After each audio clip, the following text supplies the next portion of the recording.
This month, we'll be presenting custom help pages and Microsoft Stream and how they can assist your users with their CRM use and supplement their training. This very well could have been included in one of our previous sessions on the underutilized features of CRM as well. But due to the amount of content in it, we thought we would break it out and present it as a whole session of itself. So first things first, we would need to turn on our custom help pages, and turning on the ability to create them is really easy. The first thing we need to do is go into the advanced settings area. And once that comes up, you then want to go to the administration. And finally, system settings.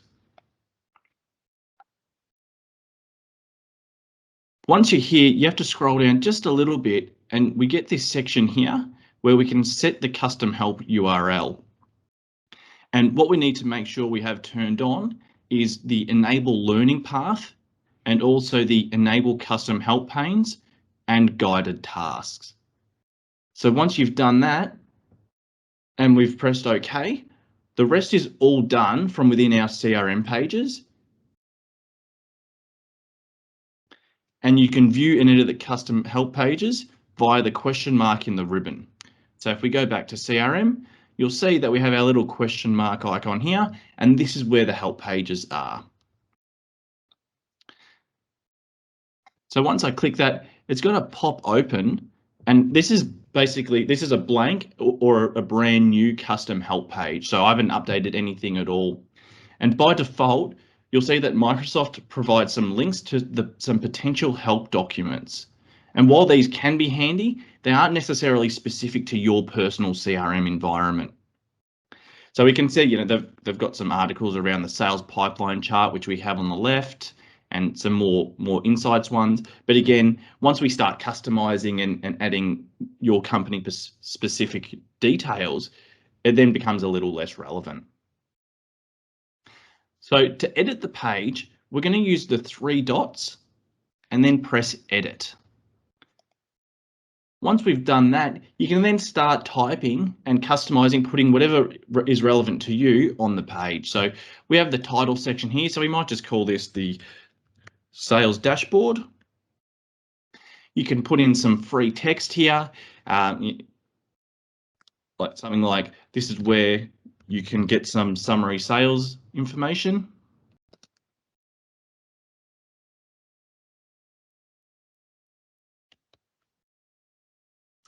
And as well, you can do some formatting of the text. So you can do bullet points. You can make it bold, italic, strike through, numbered. There's a heap of different options to customize the text that we have there. The other thing that we can do is we can also insert. So we can add in sections as well, which are then going to group the different parts of the content. And you then select whether it's going to be collapsed or expanded by default. I personally like having them expanded by default, but depending on how much content you're going to have on the screen, you may want it collapsed as well. So I'm just going to insert it here. And then from within this section, you can then type and add some other different components as well. So you'll see up the top here, we have the ability to insert a few different custom tiles as well, which we'll touch on those in a little bit more depth shortly. But as you can see, you can then expand and minimize that down as well. So once you're happy with it, you can then press save. And that would then be available for your users to access and view as well. So next up, we're going to move over to our account form and have a look at the custom help page I made a little earlier.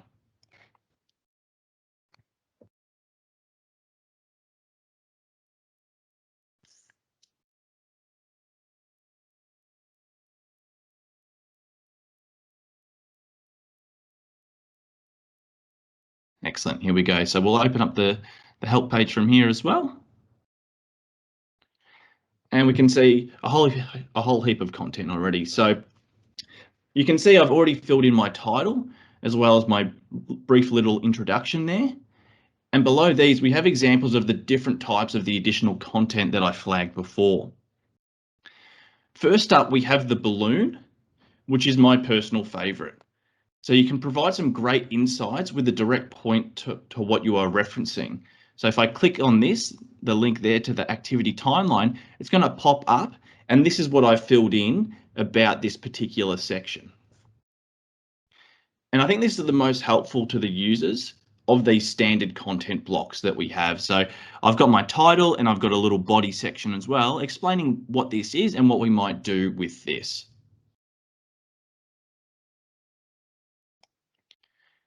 Next up, we have coach marks, and this one's pretty straightforward.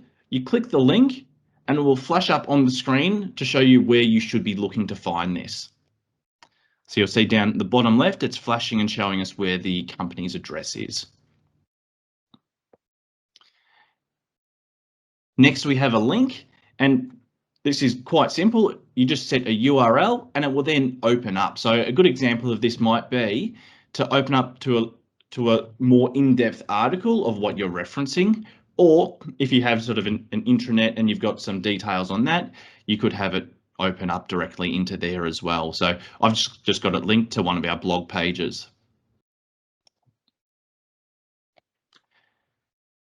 So next we have the image, and personally I think the image is one of the weakest ones because you can't actually expand it out. And obviously with that, the sort of size that we're looking at there, it's extremely hard to see if you're showing a wider or a bigger screen image. So that's a screenshot of the entire screen. Where it can be helpful is if it's zoomed in and it's more of a segment that we're showing there. But again, I think there's probably some better ones there that are going to allow you to help the users out more. And finally, we have a video block. And this is actually the one that I think is the strongest, even stronger than our balloon one that I showed at the start, is that when we pair it with Microsoft Stream, you can get some really powerful information to your users. So when I press play on the video, you'll see we get a few different options come up here. And we can watch it from here as it is, but generally that's going to be too small, but we could expand it out and view it in full screen. We can also see there's a little icon here where we can actually go and view this in Microsoft Stream as well. So what I'm going to do is I'm going to click that link here, and it's going to open up this video into Microsoft Stream for me in a new tab. So I'm not going to be losing where I am. It's going to open it up in Stream. If I go back to CRM, we're going to be able to see that we're still on that same page that we're working on, and they can refer back and forth as they need to. So we tend to find that users best respond to videos as supplements to their CRM training, particularly when the videos are delivered in the bite-sized little bits of information. So, but with that, let's move forward into the Microsoft Stream segment. So at the time of this session, Microsoft Stream is included in most Office licenses, but if you're wanting to confirm if you have access to it included with those, let us know and we can confirm for you. Here we can see the video that we linked to from our custom help page before. And what you'll be able to see on the left, or sorry, on the right, is an auto-generated transcript. And if you click on any of the lines in this transcript, it will skip you to that part of the video. So you'll see there's actually timestamps as well, and that's where it will take us. So if I click there, it's now jumped me through to that 12-second section as well. And as it continues to play through, it will show you on the right here where we're currently up to as well. Similar to in CRM, we can also maximize the video as well as edit the video settings, such as the quality and the playback speed. Then at the bottom, we have an area for staff interactions like posting a comment, sharing, or liking the video as well. If you're an admin or the creator of the video, you can update some additional details within the 3 dots, like the name and the description. So you would do update video details here, and we then get the editing page. For some videos, you may want to enable some security and only show it to particular people. So we can see that currently I've allowed everyone in the company to view this video. If you didn't want that to be the case, you could untick that and then share it with only particular people in the business. We're going to cancel that. And then if you have a collection of videos, you could then also create a channel to group together all the videos for the users so they can work through them conveniently. So if I open up a channel, we'll see here, here's the one that I've made for our CRM training videos. And in here, you'll see currently we only have the one video, and we can see there's one video, there's one person following, and we'll get this nice little collection of videos there. If you're wanting to add more videos, you can just drag and drop into here and then just fill in those basic details similar to what we had before, in that we've got our name, we've got the brief description, and then also permissions being, who do we want to share this with? Again, I'm going to want to just share this with the organization as it's one of our standard videos, and press publish. So as easy as that, we've now got that next video added to our little collection that we have there. So Microsoft Stream really is an equivalent to an internal YouTube channel, if you will, all remaining within the Microsoft infrastructure, and it's really, really easy to use. So it's just a great resource to have, being really user friendly, and like I said, keeping it in that nice internal sort of catalog, rather than having to rely on uploading things in private to a YouTube or another type of video structure.